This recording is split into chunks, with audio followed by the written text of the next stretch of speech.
Welcome student.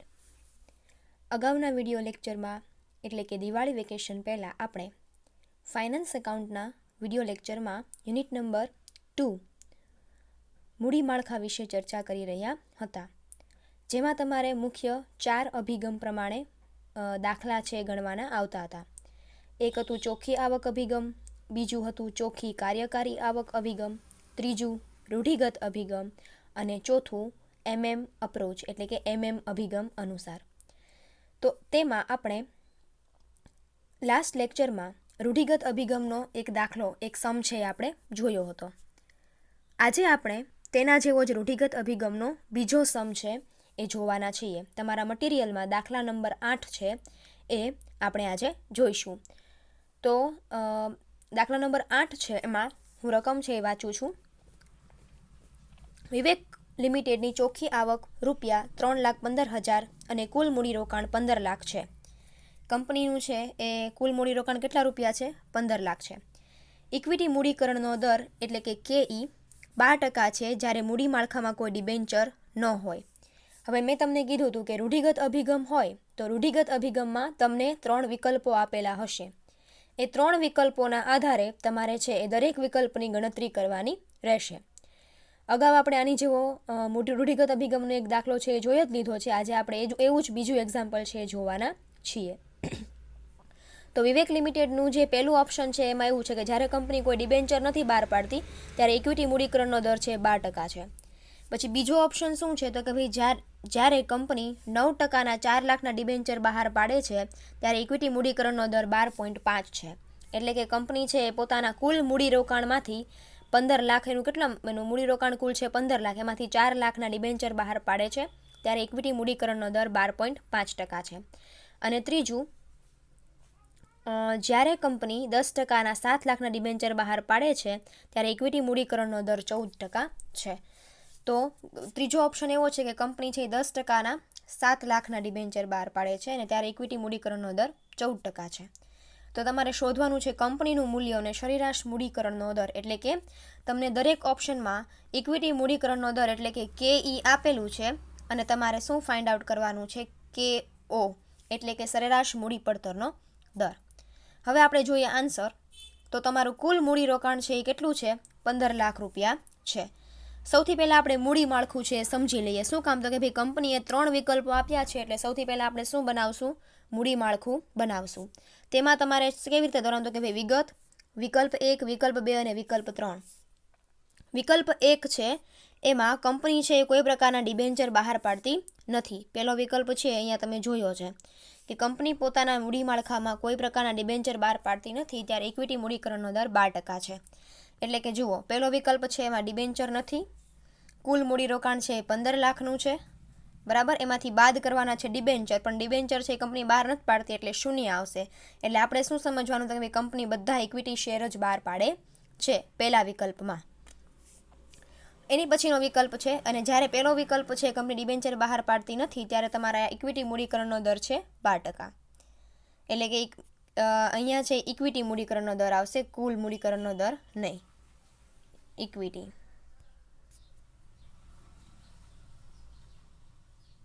બરાબર, equity મૂડીકરણનો દર.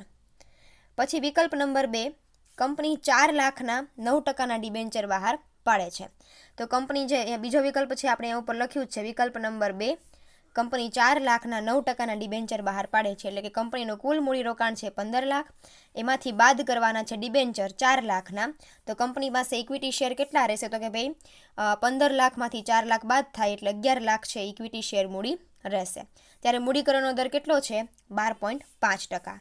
રકમમાં તમને આપેલું જ છે. પછીનો છે વિકલ્પ નંબર 3. વિકલ્પ નંબર 3માં કંપની 7 લાખના 10%ના ડિબેન્ચર બહાર પાડે છે. તો એમાં કુલ મૂડીરોકાણ કેટલું છે? 15 લાખ, એમાંથી 7 લાખ ડિબેન્ચર છે એ બાદ કરીએ તો આપણને મળશે કેટલા? 8 લાખ મળશે. તો 8 લાખ છે કંપનીના શું છે? તો કે ભાઈ કંપનીએ 7 લાખના ડિબેન્ચર બહાર પાડ્યા કુલ મૂડીરોકાણમાંથી, એટલે 8 લાખ છે એ તમારા કેના થાય? ઇક્વિટી શેર મૂડીના થાય. અને ત્યારે તમારો મૂડીકરણનો દર શું છે? ઇક્વિટી મૂડીકરણનો દર 14% છે. આ થયું મૂડી માળખું. તમને ઉપર જે વિગત આપી છે એનું તમે કોષ્ટક બનાવો તેનું મૂડી માળખું છે આ રીતનું થાય. પહેલા વિકલ્પમાં કોઈ ડિબેન્ચર નથી બહાર પાડતું એટલે 15ના 15 લાખ ઇક્વિટી છે. બીજા વિકલ્પમાં 4 લાખના ડિબેન્ચર બહાર પાડે છે એટલે 15માંથી 4 જાય એટલે 11 લાખ ઇક્વિટી શેર મૂડી થશે. અને ત્રીજા વિકલ્પમાં 7 લાખના ડિબેન્ચર બહાર પાડે છે એટલે 15માંથી 7 જાય એટલે 8 લાખ છે એ તમારી ઇક્વિટી શેર મૂડી રહેશે. દરેક માટે મૂડીકરણનો દર તમને ઉપર રકમમાં આપેલો જ છે. હવે આપણે જોઈએ એક્સ લિમિટેડનું રૂઢિગત અભિગમ મુજબનું પત્રક. તો સૌથી પહેલાં શું આવશે તો કે ભાઈ સૌથી પહેલાં વ્યાજ અને કરવેરા પહેલાંની આવક અથવા તો ચોખ્ખી કાર્યકારી આવક. તમને ઉપર છે એ રકમમાં સૌથી પહેલી આપેલી જ છે. અહીંયા જુઓ કે વિવેક લિમિટેડની ચોખ્ખી કાર્યકારી આવક કેટલી છે? 3,15,000 છે. તો વિકલ્પ કોષ્ટક પ્રમાણે સૌથી પહેલાં વ્યાજ અને કરવેરા પહેલાંની આવક 3,15,000, વિકલ્પ 1, વિકલ્પ 2 અને વિકલ્પ 3 ત્રણેયમાં 3,15,000 જ ચોખ્ખી કાર્યકારી આવક આવશે. એમાંથી બાદ થશે વ્યાજ. વ્યાજ બાદ થાય તો શું કરવાનું? તો કે ભાઈ ડિબેન્ચર કંપની જેટલા ટકાના બહાર પાડતી હોય એટલા છે એની સાથે એના ટકાવારી છે એ તમારે કાઢવાની રહેશે.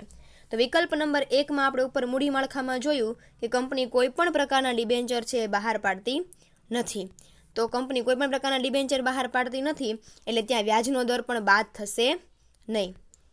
શું કામ? તો કે કંપની ડિબેન્ચર જ બહાર ન પાડે તો એમાં કાંઈ વ્યાજ આપણે આપવાનું રહેતું નથી. તો વિકલ્પ નંબર 1માં વ્યાજનો દર શું આવશે? 0 આવશે, કારણ કે કંપની કોઈ પ્રકારના ડિબેન્ચર બહાર પાડતી નથી. બીજો વિકલ્પ છે એમાં કંપની 4 લાખના 9% ડિબેન્ચર બહાર પાડે છે એટલે 9 ચોક 36 એટલે કેટલા આવશે? 36,000 છે એ વ્યાજ બાદ થશે. અહીંયા છે એ તમે 4 લાખના 9% કાઢશો વિકલ્પ નંબર 2માં તો કંપનીના જે 4 લાખના ડિબેન્ચર બહાર પાડે છે એનું વ્યાજ તમને મળશે. 4 લાખના 9% એટલે 36,000. અને તેવી જ રીતે વિકલ્પ નંબર 3માં કંપની 7 લાખના 10%ના ડિબેન્ચર બહાર પાડે છે એટલે 7 લાખના 10% કરો એટલે કેટલા આવશે? 70,000. એટલે વિકલ્પ નંબર 3માં વ્યાજ બાદ થશે 70,000. તો આ વાત થઈ વ્યાજ બાદ કરવાની. એટલે તમને જે મળશે એ શું મળશે? કરવેરા પહેલાંની આવક. એટલે અહીંયા 0 છે, વ્યાજનો દર વિકલ્પ 1માં 0 છે એટલે 3,15,000 આવશે. વિકલ્પ નંબર 2માં 3,15,000માંથી 36,000 વ્યાજના બાદ થાય એટલે આવે 2,79,000. વિકલ્પ નંબર 3માં 3,15,000માંથી 70,000 વ્યાજના બાદ થાય એટલે આવે 2,45,000. હવે આપણે જોઈએ બાદ થશે ટેક્સ એટલે કે કરવેરો. કરવેરો જો આપ્યો હોય બરાબર, ઇન્કમ ટેક્સ છે એ બાદ થાય. હવે તમને દાખલાની રકમમાં કોઈ પણ જગ્યાએ કરવેરાની માહિતી આપેલી નથી એટલે અહીંયા કરવેરો બાદ થશે નહીં. એટલે કરવેરાની જગ્યાએ શું આવશે? 0 આવશે. સોરી,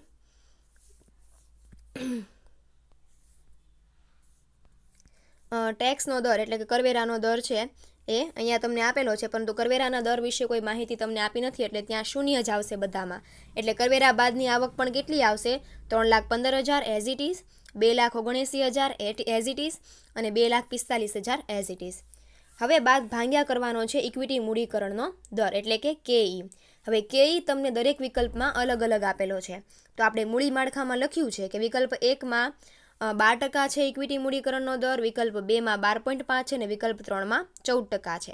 એટલે કે આ બધાને એટલે કે કરવેરા બાદની જે આવક છે એને ભાંગ્યા તમારે ઇક્વિટી મૂડીકરણનો દર કરવાનો. એટલે કે 3,15,000 ભાંગ્યા 12% કરશો એટલે ઇક્વિટીનું બજાર મૂલ્ય છે એ આવશે 26,25,000. 2,79,000 ભાંગ્યા 12.5% કરશો એટલે આવશે 22,32,000. અને કરવેરા બાદની આવક વિકલ્પ નંબર 3માં 2,45,000 ભાંગ્યા 14% કરશો એટલે આવશે 17,50,000. એ તમારું શું થયું? ઇક્વિટી શેરનું બજાર મૂલ્ય થયું. જ્યારે તમે કરવેરા બાદની આવકમાં ભાંગ્યા ઇક્વિટી મૂડીકરણનો દર કરો ત્યારે તમને જે મળે એ હંમેશા શું હોય? ઇક્વિટીનું બજાર મૂલ્ય હોય. એટલે દરેકમાં તમે કર બાદની આવક ભાંગ્યા ઇક્વિટી મૂડીકરણનો દર ત્રણેય વિકલ્પમાં કર્યો છે તો તમને આ માહિતી છે ઇક્વિટી શેરનું બજાર મૂલ્ય છે એ દરેક વિકલ્પ માટે મળે છે. હવે એમાં તમારે પ્લસ કરવાનું છે ડિબેન્ચરનું બજાર મૂલ્ય. એટલે કે જેટલા વિકલ્પોમાં જેટલા ડિબેન્ચર બહાર પડતા હોય જેટલી રકમના એ તમે એમાં પ્લસ કરશો એટલે તમને મળશે કંપનીનું મૂલ્ય અથવા તો પેઢીનું મૂલ્ય. કારણ કે તમને શું શોધવાનું કીધું છે ઉપર? પેઢીનું મૂલ્ય અને સરેરાશ મૂડી પડતરનો કે મૂડીકરણનો દર. એટલે તમારા ઇક્વિટી શેરના બજાર મૂલ્યમાં જ્યારે તમે ડિબેન્ચરનું મૂલ્ય છે એ પ્લસ કરશો એટલે તમને મળશે પેઢીનું મૂલ્ય. તો તમારું જે ઇક્વિટીનું મૂલ્ય વિકલ્પ નંબર 1માં 26,25,000 આવ્યું છે એમાં ડિબેન્ચરનું મૂલ્ય શૂન્ય છે. શું કામ? તો કે વહેલા વિકલ્પમાં કંપની કોઈ પ્રકારના ડિબેન્ચર બહાર પાડતી નથી. એટલે કંપનીનું મૂલ્ય કેટલું આવશે? 26,25,000 એઝ ઇટ ઇઝ આવશે. પછી છે ઇક્વિટી શેરનું બજાર મૂલ્ય વિકલ્પ નંબર 2માં 22,32,000 છે. ત્યારે કંપની છે કેટલા ટકાના? તો કે ભાઈ 9% 4 લાખના ડિબેન્ચર બહાર પાડે છે. તો તમે એ 4 લાખ એમાં પ્લસ કરો એટલે આવે 26,32,000. એટલે કે વિકલ્પ નંબર 2માં 22,32,000 વત્તા 4 લાખ કરશો એટલે તમને મળશે કંપનીનું મૂલ્ય 26,32,000. ત્રીજા વિકલ્પમાં 17,50,000 તમારું ઇક્વિટીનું બજાર મૂલ્ય છે. એમાં કંપની છે 10%ના 7 લાખના ડિબેન્ચર બહાર પાડે છે અહીંયા. તો તમે 7 લાખ પ્લસ કરશો ડિબેન્ચર એટલે કે ડિબેન્ચરનું બજાર મૂલ્ય એટલે તમને મળશે 24,50,000. એટલે એ તમારું વિકલ્પ નંબર 3 માટેનું કંપનીનું મૂલ્ય થયું. એટલે કે તમને પહેલી માહિતી છે, જવાબ તમને જે શોધવાનો કીધો તો એમાં તમને કંપનીનું મૂલ્ય છે એ મળી ગયું છે. હવે તમારે ગોતવાનું છે સરેરાશ મૂડી પડતરનો કે સરેરાશ પડતરનો દર. તો વ્યાજ અને કરવેરા પહેલાંની આવક કે કમાણી ભાગ્યા કંપનીનું મૂલ્ય ગુણ્યા 100. એ માહિતીનો ગુણાકાર કરશો એટલે તમને મળશે સરેરાશ મૂડી પડતરનો દર. વ્યાજ અને કરવેરા પહેલાંની આવક ભાગ્યા કંપનીનું મૂલ્ય ગુણ્યા 100. તો ભાઈ વ્યાજ અને કરવેરા પહેલાંની આવક દરેક ઓપ્શનમાં તમને છે એ તમને આપેલી જ છે રકમમાં ઉપર જ તે 3,15,000. કંપનીનું મૂલ્ય વિકલ્પ નંબર 1ની ગણતરી જોઈએ તો કંપનીનું મૂલ્ય કેટલું છે? 26,50,000. એટલે 3,15,000 ભાગ્યા 26,50,000 ગુણ્યા 100 કરશો એટલે તમને મળશે 12%. ફરી વખત 3,15,000 ભાગ્યા 26,25,000 ગુણ્યા 100 કરશો એટલે મળશે તમને 12%. બીજું છે વિકલ્પ નંબર 2 માટે કે 3,15,000 ચોખ્ખી કાર્યકારી આવક આપણી પાસે હતી જ તે વ્યાજ અને કરવેરા પહેલાંની આવક. એમાં કંપનીનું મૂલ્ય છે 26,32,000 કરો એટલે કે 3,15,000 ભાગ્યા 26,32,000 ગુણ્યા 100 એટલે મળશે 11.97%. અને વિકલ્પ નંબર 3માં 3,15,000 વ્યાજ અને કરવેરા પહેલાંની આવક ભાગ્યા કંપનીનું મૂલ્ય 24,50,000 ગુણ્યા 100 એટલે આવશે 12.86%. આ થયો રૂઢિગત અભિગમ પ્રમાણેનો દાખલો. એટલે કે આપણે દરેક અભિગમના 2 દાખલા છે જોયા છે. અગાઉના બધા લેક્ચરમાં પણ આપણે એવું જ કર્યું છે કે જેટલી મેથડ હોય એના 2-3 સમ છે એ આપણે જોયા છે. હવે એના પછીનો જે દાખલો છે તમારા મટીરિયલમાં દાખલા નંબર 9 એ પણ આવી રીતે જ છે. જે તમારે હવે તમારી પાસે મટીરિયલ છે તો તમે એમાં જોઈ શકો છો. હવે એના પછીનો એક દાખલો છે એ આપણે અત્યારે જોઈ લઈએ છીએ કે જે તમને બંને અભિગમ પ્રમાણે છે એ ગણવાનો કીધો છે. આ દાખલો છે એ તમારા પ્રેક્ટિકલનો છે છેલ્લો દાખલો છે. એટલે દાખલા નંબર 10 છે તમારા મટીરિયલમાં એ આપણે સાથે સાથે આજે જોઈ જ લઈએ છીએ કારણ કે એ બંને અભિગમ એકસાથે ગણવાનો દાખલો છે. આવો દાખલો આપણે અગાઉના એક લેક્ચરમાં પણ જોઈ લીધો છે, છતાં આપણે આજે એક વખત આ દાખલો ફરી પાછો જોઈ લઈએ. તો તમને 2 કંપનીની માહિતી આપી છે. 2 કંપનીની વિગતો નીચે મુજબ છે. વિગત એક્સ લિમિટેડ અને વાય લિમિટેડ. ઇક્વિટી શેર મૂડી દરેક ₹10નો. એક્સ લિમિટેડમાં છે 4 લાખ અને વાય લિમિટેડમાં પણ 4 લાખ. 8%ના ડિબેન્ચર. 8%ના ડિબેન્ચર એક્સ લિમિટેડમાં 1 લાખ અને વાય લિમિટેડમાં 3 લાખ. કુલ રોકાણ કેટલું થયું? તો કે બંનેનું કુલ રોકાણ તો 5 લાખ. એક સેકન્ડ હા. એક્સ લિમિટેડમાં 5 લાખ અને વાય લિમિટેડમાં કેટલું આવશે? 6 લાખ આવશે. અહીંયા છે એ થોડીક પ્રિન્ટિંગ મિસ્ટેક થઈ ગઈ છે, એ થોડીક તમારે ધ્યાનમાં લેવાની રહેશે. એટલે અહીંયા આવશે 6 લાખ. અને ચોખ્ખી કાર્યકારી આવક બંનેમાં કેટલી છે? 1 લાખ. તો તમારે શું કરવાનું છે કે નીચેના જવાબ આપો. પેલું છે બંને કંપનીની ઇક્વિટી મૂડી પડતરનો દર 10% હોય તો ચોખ્ખી આવક અભિગમ હેઠળ બંને કંપનીની કુલ મૂડી પડતર શોધો. એટલે શું કીધું છે કે પેલું છે તમારે ચોખ્ખી આવક અભિગમ પ્રમાણે દાખલો ગણવાનો છે. તમારો ઇક્વિટી મૂડી પડતરનો દર તમને 10% આપ્યો હોય તો ત્યારે તમારે ચોખ્ખી આવક અભિગમ પ્રમાણે બંને કંપનીનો કુલ મૂડી પડતરનો દર શોધવાનો છે. અને બંને કંપનીનું કુલ પડતર 15% હોય તો ચોખ્ખી કાર્યકારી આવક અભિગમ પ્રમાણે બંને કંપનીની ઇક્વિટી મૂડી પડતર શોધો. એટલે કે કુલ પડતર આપી હોય ત્યારે ચોખ્ખી કાર્યકારી આવક પ્રમાણે આપણે શું શોધવું પડે? ઇક્વિટી મૂડી પડતરનો દર શોધવો પડે. તો પહેલા વિકલ્પની ગણતરી છે આપણે કરીએ કે જો બંને કંપનીનો ઇક્વિટી મૂડીકરણનો દર એટલે કે ઇક્વિટી મૂડી પડતરનો દર 10% હોય તો ચોખ્ખી આવક અભિગમ પ્રમાણેની ગણતરી કરીએ. તો પહેલું છે ચોખ્ખી આવક અભિગમની ગણતરી, એક્સ લિમિટેડ અને વાય લિમિટેડ. સૌથી પહેલાં હવે તમને ફોર્મેટ છે યાદ રહી જ ગયું હશે. ચોખ્ખી કાર્યકારી આવક એટલે કે વ્યાજ અને કરવેરા પહેલાંની આવક બંનેમાં તમને ઉપર આપેલી જ છે. જુઓ અહીંયા તમને કીધેલું છે કે બંનેમાં ચોખ્ખી કાર્યકારી આવક કેટલી છે? 1 લાખ રૂપિયા છે. તો 1 લાખ અને 1 લાખ બંનેમાં છે એ કોમન છે. માઇનસ થશે વ્યાજ. વ્યાજ છે એ કેવી રીતે કરવાનું છે? તો કે ભાઈ 1 લાખના અહીંયા તમને જો એક્સ લિમિટેડમાં કીધું છે 8%ના ડિબેન્ચર કેટલાના છે? 1 લાખના. એટલે 1 લાખ ગુણ્યા 8% કરો એટલે કેટલા આવે? 8,000 આવે. અને એવી જ રીતે વાય લિમિટેડમાં વ્યાજ બાદ કરો તો 3 લાખ ગુણ્યા 8% કરો એટલે કેટલા થાય? 8 તેરીને 24 એટલે 24,000. એટલે કે એક્સ લિમિટેડમાં 8,000 વ્યાજ બાદ થશે અને વાય લિમિટેડમાં 24,000 વ્યાજ બાદ થશે. એટલે તમને મળે શું મળે? કરવેરા પહેલાંની આવક. તો 1 લાખમાંથી 8,000 જાય એટલે 92,000 અને 10 લાખમાંથી 24,000 જાય એટલે 76,000. માઇનસ થશે કરવેરો, પરંતુ તમને કરવેરાનો દર છે એ રકમમાં કંઈ આપેલો નથી. એટલે તમારે કરવેરામાં શું આવશે? શૂન્ય આવશે. એટલે બંનેમાં શૂન્ય. એટલે કરવેરા પછીની આવક તો પણ એઝ ઇટ ઇઝ જ આવશે 92,000 અને 76,000. ભાંગ્યા હવે તમને એવું કીધું ચોખ્ખી આવક અભિગમ છે ને ઇક્વિટી મૂડી પડતરનો દર આપેલો છે 10%. એટલે કે કરવેરા બાદની આવક કે કમાણી, કરવેરા પછીની આવક કે કમાણી ભાંગ્યા ઇક્વિટી મૂડી પડતરનો દર કે ઈ તમે કરો તો તમને શું મળશે? ઇક્વિટીનું બજાર મૂલ્ય મળશે. તો આપણે જોઈએ કે ભાઈ વ્યાજ અને કરવેરા બાદની આવક ભાંગ્યા ઇક્વિટી મૂડીકરણનો દર બંને કંપની માટે 10% આપણને આપેલો છે. એટલે 92,000 એક્સ લિમિટેડ માટે 92,000 ભાંગ્યા 10% કરશો એટલે કેટલું આવશે? 9,20,000. અને વાય લિમિટેડમાં 76,000 ભાંગ્યા 10% કરશો એટલે કેટલું આવશે? 7,60,000. વત્તા ડિબેન્ચરનું મૂલ્ય કરશો એટલે કે ડિબેન્ચરનું બજાર મૂલ્ય કરશો એટલે બંને કંપનીમાં તમને ડિબેન્ચરનું બજાર મૂલ્ય આપેલું છે 1 લાખ અને 3 લાખ. તો વત્તા 1 લાખ અને 3 લાખ કરશો એટલે કે એક્સ લિમિટેડના 1 લાખ એટલે કે 9,20,000 વત્તા ડિબેન્ચરનું મૂલ્ય 1 લાખ કરો એટલે 10,20,000. અને અહીંયા 7,60,000 વત્તા 3 લાખ ડિબેન્ચરનું મૂલ્ય પ્લસ કરો એટલે આવે 10,60,000. એટલે તમને કંપનીનું મૂલ્ય છે શું થયું? મળી ગયું. હવે આપણે જોઈએ સરેરાશ મૂડી પડતરનો દર. હવે તમને શું કીધું છે કે કંપનીની કુલ મૂડી પડતરનો અથવા તો સરેરાશ મૂડી પડતરનો દર. જો સરેરાશ મૂડી પડતરના દરને કુલ મૂડી પડતરનો દર પણ કહેવાય છે. એટલે કોઈ ઘણી વખત દાખલામાં તમને કાં તો કેમ પૂછાય કે સરેરાશ મૂડી પડતરનો દર શોધો અને કાં તો કોઈક વાર એમ પૂછાય કે કુલ મૂડી પડતરનો દર શોધો.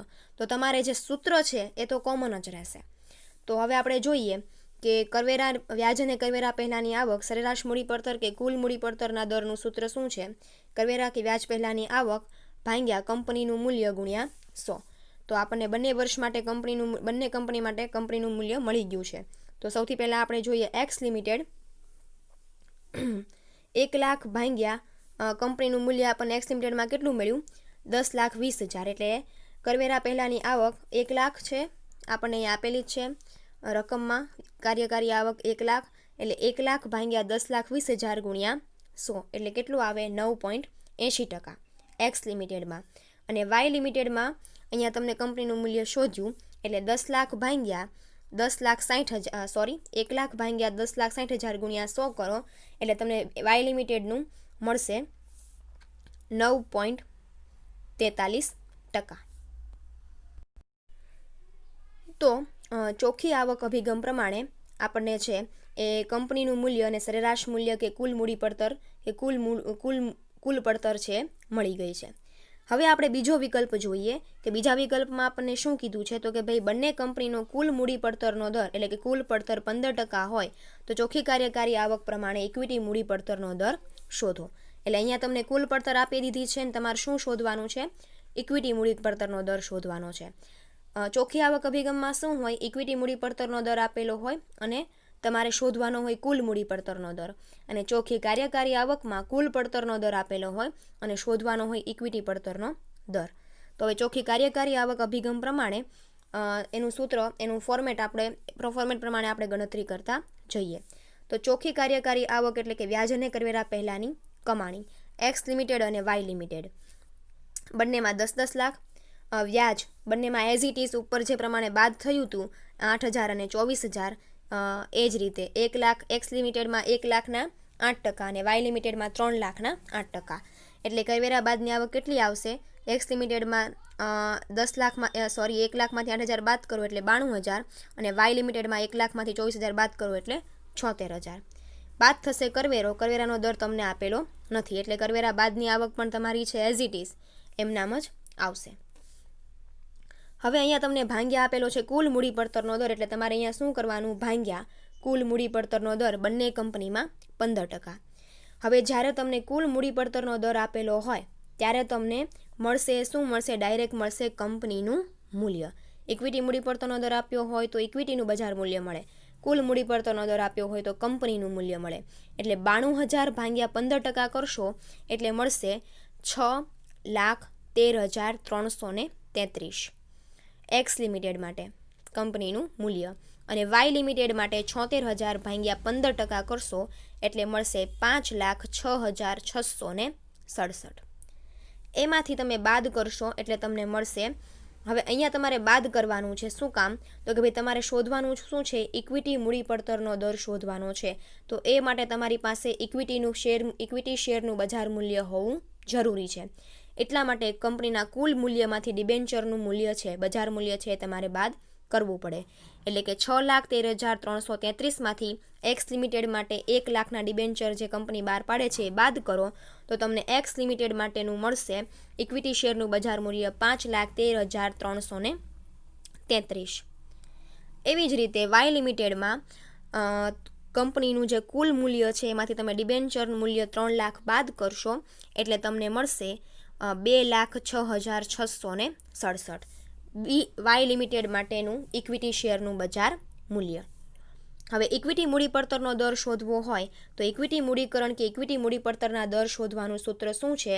કરવેરા બાદની આવક કે કમાણી ભાગ્યા ઇક્વિટી શેરનું બજાર મૂલ્ય ગુણ્યા 100. તો કરવેરા બાદની આવક કે કમાણી એક્સ લિમિટેડ માટે કેટલી છે? 92,000 અને વાય લિમિટેડ માટે છે 76,000. અને તો આપણે મૂકીએ એક્સ લિમિટેડ માટે ઇક્વિટી મૂડીકરણનો દર બરાબર વ્યાજ અને કરવેરા બાદની આવક એક્સ લિમિટેડ માટે કેટલી છે? તો કે ભાઈ 92,000 અને એનું ઇક્વિટી શેરનું બજાર મૂલ્ય આપણને કેટલું મળ્યું? 5,13,333. એટલે કે 92,000 ભાગ્યા 5,13,333 ગુણ્યા 100. એટલે આન્સર આવશે 17.92% એક્સ લિમિટેડનો ઇક્વિટી મૂડી પડતરનો દર. અને વાય લિમિટેડ માટે છે વ્યાજ અને કરવેરા બાદની આવક 76,000 રૂપિયા, એને ભાગ્યા કંપનીનું ઇક્વિટી શેરનું બજાર મૂલ્ય 2,06,667 ગુણ્યા 100. એટલે કે 76,000 ભાગ્યા 2,06,667 ગુણ્યા 100 કરશો એટલે મળશે 36.77% ઇક્વિટી મૂડીકરણનો દર. તો આવા દાખલા પણ તમારે એક્ઝામમાં પૂછાય છે કે જ્યાં તમને ચોખ્ખી આવક અભિગમ અને ચોખ્ખી કાર્યકારી આવક અભિગમ બંનેની ગણતરી છે એ અલગ અલગ છે, એ એક જ દાખલામાં કરવાની હોય છે. તો અહીંયા તમારા જે પ્રેક્ટિકલ સમ છે બધા જ યુનિટના એ આપણે પૂરા કરીએ છીએ. હા, તમને એમ થશે કે મેડમ ચોથા અભિગમનો દાખલો એમએમનો દાખલો કેમ નથી કરાવ્યો? તો એમએમ અભિગમનો સમ છે અત્યાર સુધી તમારે એકે વાર એક્ઝામમાં રિપીટ થયો નથી, એટલા માટે આપણે એ ન કરીએ તો ચાલશે. એટલે આપણે આજે છે એ યુનિટ નંબર 2માં પણ પ્રેક્ટિકલ જેટલું આવે છે એ આપણે આજે અહીંયા પૂરું કરીએ છીએ. નેક્સ્ટ લેક્ચરમાં હવે આપણે યુનિટ નંબર 4 જે તમારું આખું થિયરીનું યુનિટ છે એમાંથી તમારે જે આઈએમપી ક્વેશ્ચન છે જે તમારે એક્ઝામમાં વારંવાર રિપીટ થાય છે એના વિશેની ચર્ચા છે આપણે થોડીક કરીશું. તો અહીંયા તમારું યુનિટ નંબર 2 છે એ આપણે કમ્પ્લીટ કરીએ છીએ કારણ કે એમએમ અપ્રોચના સમ છે એ તમારે પૂછાતા નથી. બને ત્યાં સુધી છે એ તમારે આ 3 અભિગમના જ ક્વેશ્ચન છે એ વધારે પૂછાય છે. તો આપણે યુનિટ નંબર 2 અહીંયા કમ્પ્લીટ કરીએ છીએ અને હવે આગળ 1 કે 2 વિડીયો લેક્ચરમાં આપણે યુનિટ નંબર 4માં જે થિયરી છે એના આઈએમપી ક્વેશ્ચન વિશે થોડી ઘણી ચર્ચા કરીશું. Thank you.